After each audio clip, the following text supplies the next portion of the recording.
대통령님의 모두 말씀이 있겠습니다. 여러분 반갑습니다. 전 세계에서 대한민국을 여러 측면에서 부러워하는데 그 중에 하나가 잘 갖추어진 의료보장 시스템입니다. 이 의료보장 시스템이 몇 년간 상당한 혼란을 겪고 훼손되기도 했지만 아주 빠른 시간 내에 정상을 회복해 가고 있는 중입니다. 대한민국의 의료보장 체계가 이렇게 전 세계에 가장 모범적인 모습을 띠고 있는 것에 가장 큰 기여는 저는 대한민국의 의료인들이라고 생각합니다. 물론 정부 정책의 기여도 있겠지만 어려운 환경 속에서도 환자에 대한 사랑과 헌신을 아끼지 않았던 의료인들의 전체적인 헌신이 가장 큰 몫을 차지했다고 봅니다. 그리고 잠시간 우리 의료 체계에 혼란이 있긴 했는데 아마 우리 국민들께서 어느 사이에 이렇게 조용해졌나 이런 생각이 들 정도로 큰 무리 없이 필요한 의료 개혁이 진행되고 있습니다. 온 국민의 걱정거리였던 의대 정원 문제도 우리 정은경 장관님을 비롯한 복지 관련 공무원 또 정치권의 도움으로 그리고 우리 교회의 협조로 큰 성과를 냈습니다. 그런데 너무 조용하다 보니까 아무것도 하는 게 없는 것 같아요. 우리 정은경 장관님과 그 다음에 그 담당 공무원 그리고 노력해 주신 정치권의 국회의원 여러분 그리고 의료인 여러분께 제가 박수 한번 드리고 싶습니다.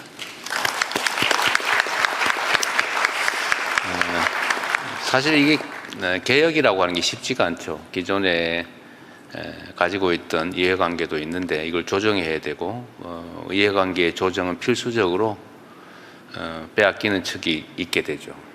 이 점을 서로 잘 이해하고 또 설득하고 수렴해서 일정한 결론에 이르는 과정에 대체적으로 매우 난폭한 모습이 연출됩니다.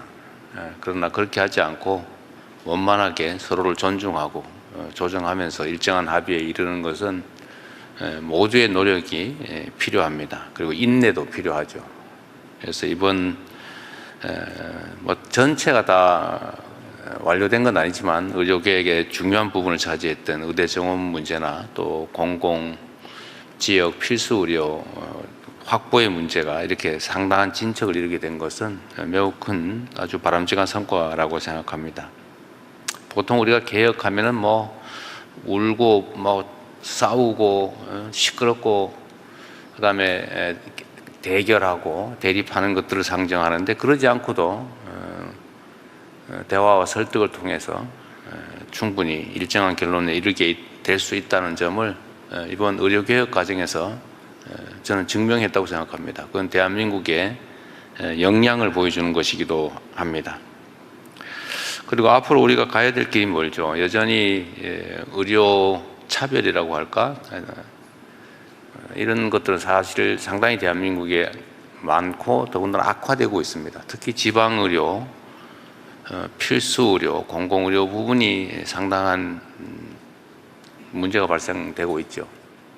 제가 과거에 직업인으로서의 경험에 의하면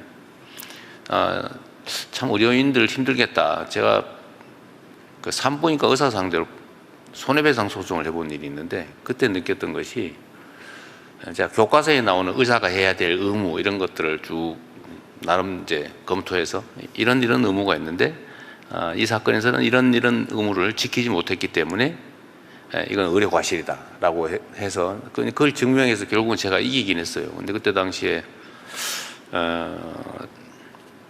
신생아가 거의 식물인간 상태였기 때문에 배상액도 엄청나게 많았죠. 개호 비용까지 해서.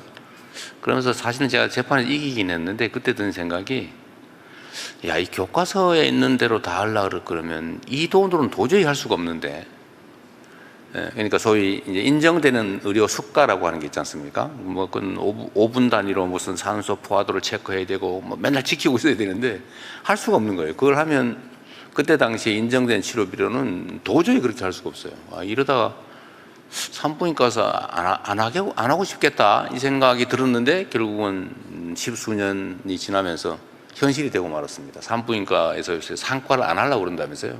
위험해서.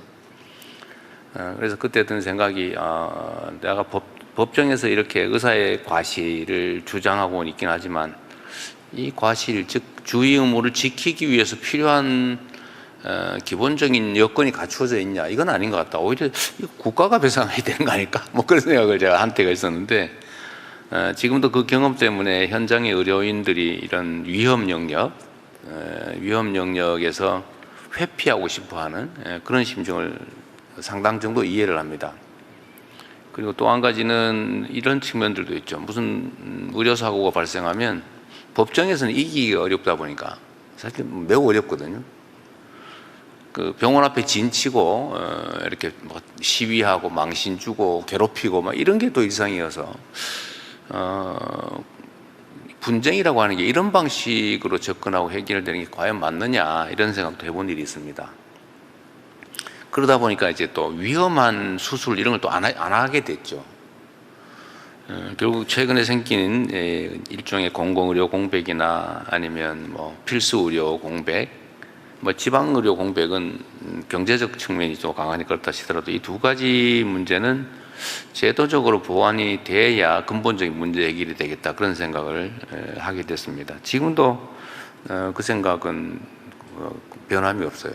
그래서 제가 계속 국무회의에서도 가끔씩 이런 얘기를 하는데, 수가 체계를 합리화하는 게 일단 중요하겠다. 의료 수가 제도라고 하는 게 정말로 제대로 책정되어 있느냐.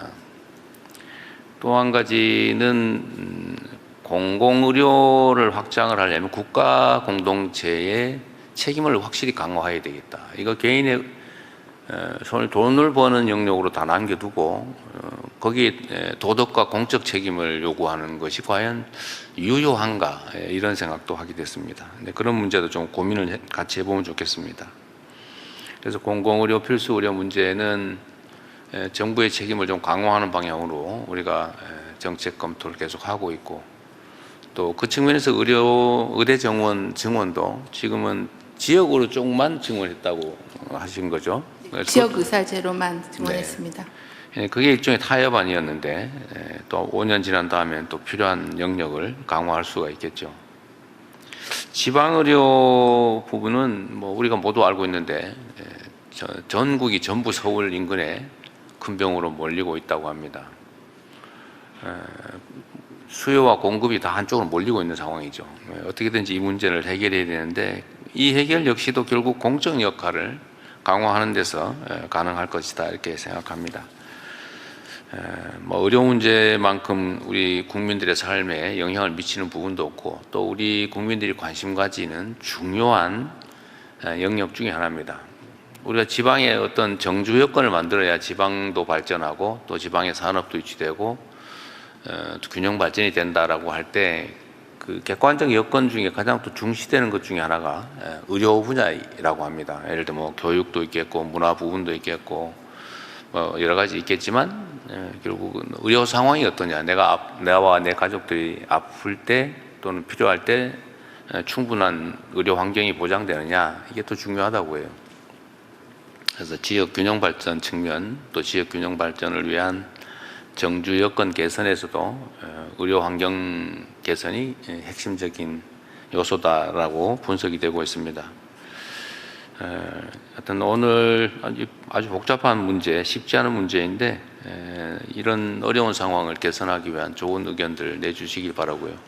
또 정부 당국 입장에서도 현장의 목소리를 최대한 반영해서 합리적이고 또 실현 가능한, 그러면서도 공적 책임을 강화하는 방향으로 제대로 된 의료 정책이 만들어지길 바랍니다. 어려운 시간 내주신 여러분들 감사드리고요. 가급적이면 의견은 요약해서 핵심을 중심으로 많은 사람들이 의견을 낼 수 있게 도와주시면 좋겠습니다. 고맙습니다. 네, 대통령님 좋은 말씀 고맙습니다. 다음은 정은경 보건복지부 장관님의 지역 필수 공공의료 추진 전략 발제가 있겠습니다. 장관님 앉은 자리에서 발표해 주시면 되겠습니다. 네, 보건복지부 장관 정은경입니다. 어디 살든 제대로 치료받는 모두의 의료 보장을 위한 지역 필수 공공의료 강화 추진 전략을 보고드리겠습니다. 국민들께서는 사는 곳을 선택할 때 지역 의료는 가장 중요한 기준이며 의료의 접근성도 중요하지만 의료의 질이 더 중요하다라고 말씀 주셨습니다. 가장 중요한 정책으로는 응급 상황 시 골든타임 내의 최종 치료, 의료 인력 양성, 그리고 국립대병원 육성 등을 선정해 주셨습니다. 정부는 국민이 주신 의견을 소중히 담아 지역 필수 의료를 살리기 위한 8대 혁신 과제를 추진하겠습니다. 한 해에만 98만여 명의 환자가 수도권 상급종합병원으로 원정 진료를 갔습니다. 지방 국립대병원을 빅5 병원 수준으로 육성하여 중증 질환도 지역에서 치료받을 수 있도록 하겠습니다. 전임 교수를 확대하고 의료 장비와 시설을 첨단화하고 지역 특화 의료를 강화하겠습니다. 우수한 상급종합병원과 협력하여 권역 내에서 중증 치료를 해결하겠습니다. 어디에 사는지에 따라 생사가 갈린다면 공평하지 않습니다. 입원 수술 치료는 가까운 병원에서 해결하겠습니다. 지역 거점 공공병원이 응급, 수술, 중환자 진료를 담당하도록 인력과 인프라를 확충하고 보호자 없이 안심 입원할 수 있도록 간병을 지원하겠습니다. 공공병원을 확충하는 것은 지방정부와 협의하겠습니다. 우수한 민간병원도 함께 육성 지원하겠습니다. 농어촌 지역은 기본적인 1차 진료도 위협을 받고 있습니다. 농어촌에 가칭 공공보건의원을 도입하고 도소벽지 주민은 비대면 진료와 약배송으로 필요한 의료를 제때 받을 수 있도록 하겠습니다. 또한 한국형 주치의를 도입하여 지속적 포괄적으로 건강관리를 하며 재택의료 서비스와 생애 말기 의료 돌봄을 강화하겠습니다. 중증 응급 환자는 신속하게 이송되어 제때 치료받는 것이 무엇보다 중요합니다. 응급의료 이송 체계를 올해 9월까지 혁신하겠습니다. 중증 응급의료센터는 올해 53개로 확대하고 60여 개까지 늘리겠습니다. 5극 중심으로 거점 외상센터를 지정하여 고난도의 특수 외상 치료에 집중하도록 하겠습니다. 범정부 헬기 운영 체계도 강화하겠습니다. 지역 인구가 감소하면서 분만과 소아진료 인프라도 약화되고 있습니다. 산모의 고령화로 고위험 산모도 늘어나고 있습니다. 5극을 중심으로 중증 모자의료센터를 늘리고 지역 분만기관은 모자의료센터와 네트워크를 구축하여 안심하고 분만할 수 있도록 하겠습니다. 취약지부터 산모 등록제를 도입하여 산전진찰, 분만, 산후관리까지를 종합적으로 지원하겠습니다. 소아 전문 응급의료센터 달빛 어린이집 병원도 지속 확대하고 인구 감소 지역에서는 소아 주치의 도입을 추진하겠습니다. 의료사고 분쟁은 환자, 의료진 모두를 힘들게 하며 필수 의료를 기피하게 합니다. 환자 기본법 제정으로 환자의 12대 권리를 강화하며 중대한 의료사고 발생 시 의료진이 환자 측의 사고 경위를 설명하도록 하겠습니다. 불가항력적인 의료사고에 대해서는 국가 보상을 분만뿐만 아니라 고위험 필수의료 분야로 확대하겠습니다. 고위험 필수의료 사고에 대해서는 최대 18억까지 배상을 받으실 수 있도록 보험료를 정부가 지원하겠습니다. 중과실이 없는 고위험 필수의료 사고에 대해서는 형사처벌의 부담도 완화하겠습니다. 지역 간 의사 인력 격차도 커지고 있습니다. 의료 인력을 확보하기 위해서 단기적으로는 시니어 의사, 계약형 지역 필수 의사를 늘리고 경직된 인력에 대한 규제도 개선해 나가겠습니다. 지역 의사제를 도입해서 5년간 2,942명의 지역 의사를 양성하고 입학부터 국가가 전폭 지원하겠습니다. 국립의학전문대학원을 통해 공공분야 의사를 양성하겠습니다. 내년부터는 1.2조 원 규모의 지역 필수의료 특별회계를 신설하여 지방정부가 주도적으로 지역의료를 설계할 수 있도록 재정을 투입하고 수도권에서 더 멀수록 더 지원하겠습니다. 건강보험 수가 구조 혁신을 통해서 지역을 우대하고 중증 응급, 모자, 소아의료, 재활 등 필수의료 분야에 매년 3조 6천억을 투입하겠습니다. 의료혁신위원회와 시민 패널로 국민의 목소리를 더욱 귀담아 듣겠습니다. 지역 필수 공공의료 전담부서가 어제 신설이 되었습니다. 이를 계기로 지방정부와 의료계와 더욱 협력을 강화하겠습니다. 지역 필수 공공의료를 강화하여 치료 가능한 사망자를 줄이고 지역 의료 이용을 높이고 중증 응급 환자가 골든타임 내에 치료받을 수 있도록 성과를 내겠습니다. 목숨을 살리는 정부, 보건복지부가 실현하겠습니다. 이상 보고를 마치겠습니다. 네, 고맙습니다. 전력 보고해 주신 장관님 감사드리겠고요. 최근에는 AI 기술 발전이 또 의료 시스템을 많이 바꾸고 있습니다. 그래서 이번에는 서준범 국가 AI 전략위원회 기본의료 소그룹장님의 발제가 있겠습니다. 부탁드리겠습니다. 네, 안녕하십니까. 국가 AI 전략위원회 기본의료 소그룹장 서준범이라고 합니다. 지금부터 발표드릴 AI 기본의료 전략은 AI가 당면한 보건의료 문제를 해결하는 핵심적인 기술이라는 시각에서 출발했습니다. 저희는 지난 10개월 동안 지방의료원을 비롯한 다양한 이해 당사자들을 만나서 현장에서 필요한 인공지능 기술들을 발굴하고 그 기술적 가능성을 확인하는 등 다양한 노력을 기울였습니다. 본격적인 발표에 앞서서 AI 기술이 의료 현장을 어떻게 바꿀 수 있는지에 대한 시연 영상을 준비했습니다. 영상 속에 등장하는 의료 AI 기술은 이미 개발이 완료되어 올 하반기부터 사용될 예정입니다. 영상 보시죠.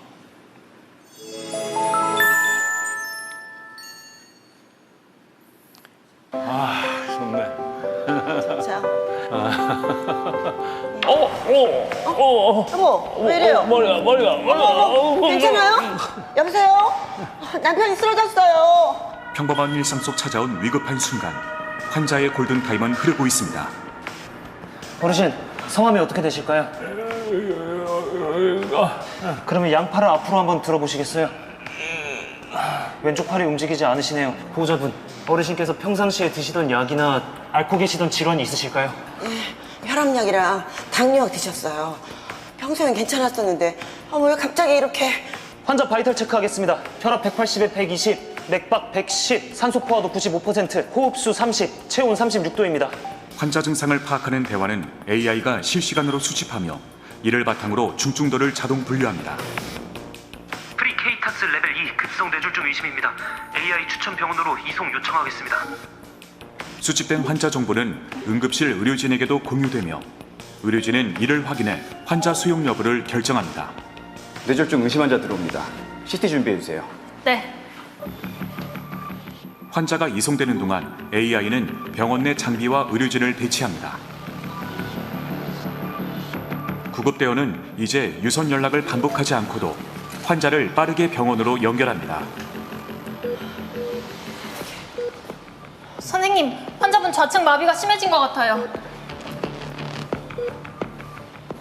빨리 CT 찍어 봅시다. 사전에 준비된 CT 촬영이 신속히 진행되고 AI는 뇌출혈 여부와 혈전 위치를 파악합니다. 여기 지금 대혈관 폐색이 확인되지만 우리 병원에서는 혈전 제거술이 어려우니 신경 등재가 가능한 3차 병원으로 빠르게 전환합시다. AI는 지금까지의 검사 결과와 진료 기록을 요약해 전원 의뢰서를 자동 생성합니다. 전원을 수락한 상급병원은 공유받은 환자 정보를 바탕으로 치료 계획을 수립합니다. 환자 치료 계획 생성이죠. 지역병원 자료 확인 결과 좌측 중대뇌동맥 폐색이 확인이 됐고요. 혈전 용해제는 7시 58분에 투여가 됐네요. AI는 기저질환에 따른 마취정 건강 상태도 자동 분류하고 의료진의 빠른 판단이 더해져 환자는 골든타임 내 수술을 받습니다. 생명을 살리는 AI, 모두가 누리는 의료 혁신. 전국 어디서나 일상에서 체감할 수 있는 AI 의료 혁신을 실현하겠습니다.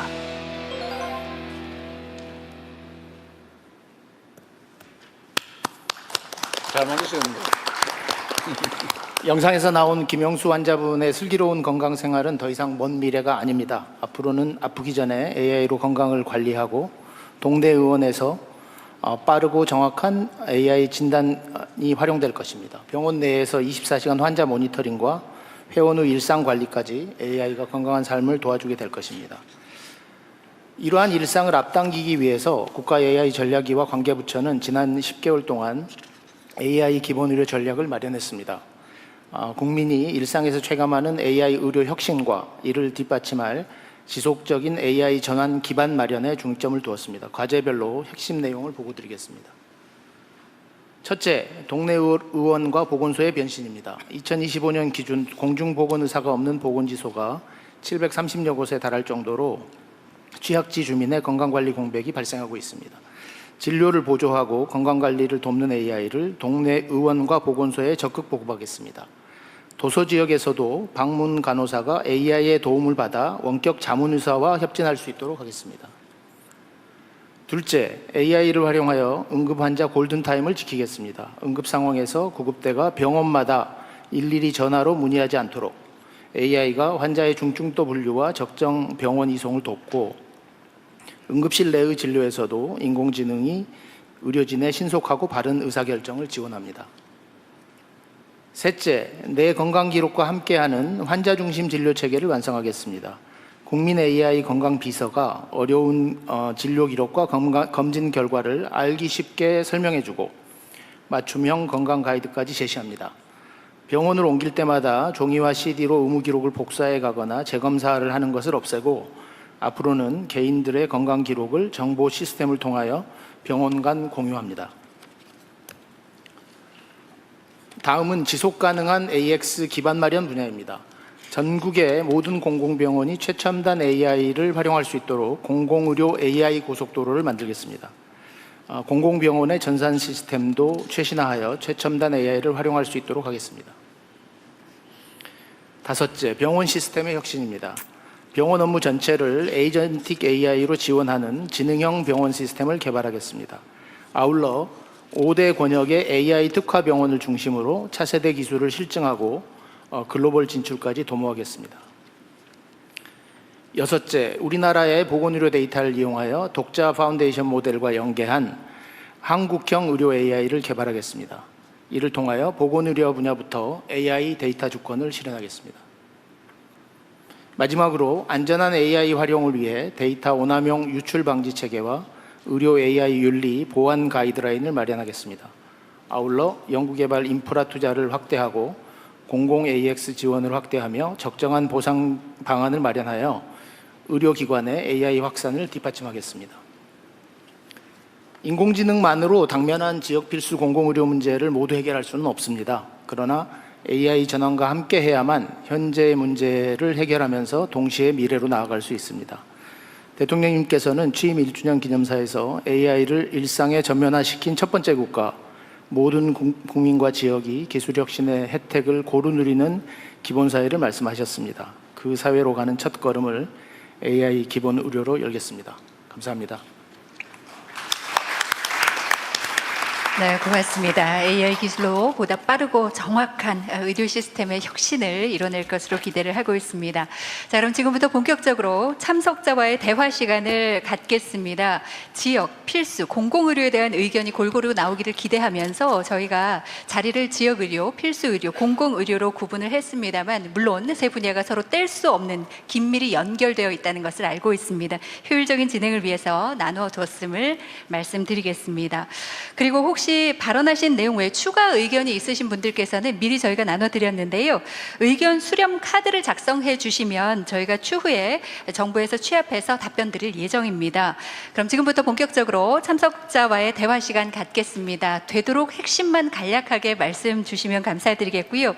질문이나 민원보다는 정책적 제안을 해주시면 국가 정책에 반영돼 큰 도움이 될 것 같습니다.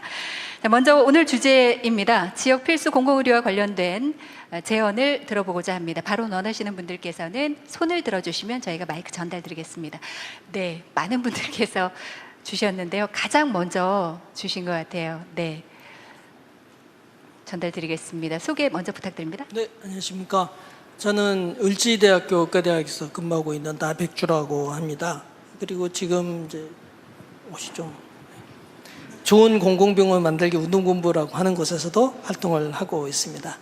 저는 오늘 그 장관님 발표에서 굉장히 반가웠습니다. 지금 한국이 공공병원 병상 비중이 적고 또 앞으로 지역의사제가 양성이 되면 지역에서도 많이 활동을 해야 될 텐데 그런 곳이 앞으로 공공병원이 돼야 된다라고 이제 생각을 합니다. 이제 한 가지 조금 이제 염려되는 부분이 있어서 오늘 좀 마이크를 들었는데요. 그거는 바로 이제 기존에 있던 그 예비 타당성 조사가 공공병원에 좀 부합하지 않아서 지금 공공병원 그 설립에 대해서 그 계획을 수립했다 하더라도 예비 타당성 조사가 그대로 있어가지고는 이게 좋은 공공병원이 만들어지기 좀 어렵겠다 하는 생각을 합니다. 그거는 예비 타당성 조사가 가지고 있는 성격 자체가 공공병원이 취지하고 좀 상당히 맞지 않는 부분이 많기 때문입니다. 그거는 그